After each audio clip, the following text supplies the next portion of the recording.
e cila me siguri do të ketë edhe rëndësinë e vetë, kuptohet që ka, por edhe për teleshikuesin e gjerë.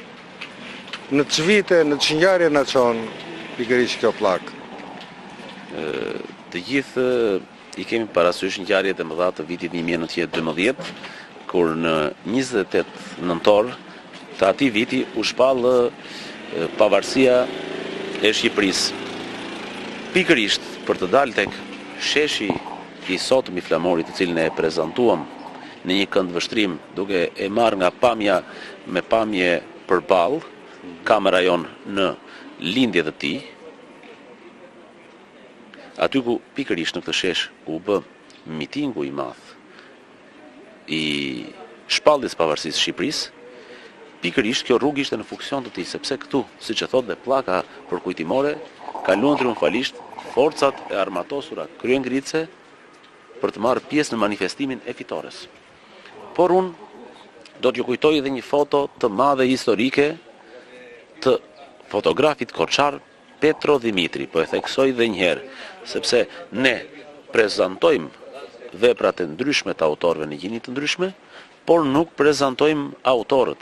Fotografi i madh Petro Dimitri ka fotografuar pikërisht në këtë rrugë hyrjen e delegatëve të Kosovës, të atyre 300 burra dhe djemve të Kosovës, me në krye Isa Boletinin, për të marrë pjesë në ceremoninë e ngritjes flamurit, pavarësisht se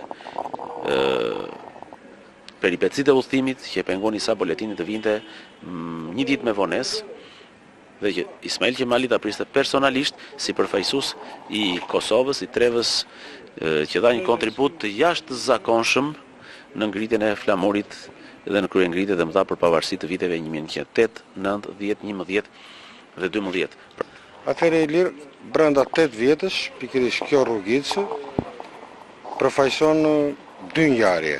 Ju e lidhët me 1912 dhe pastaj kemi për mitingun e madh të 1920 me rastin e fitores të luftës së Vlorës. Por ngjarjet e mëdha në fillim të shekullit të 20 ndodhen në Vlorë. Pavarësia e Shqipërisë u shpall në Vlorë.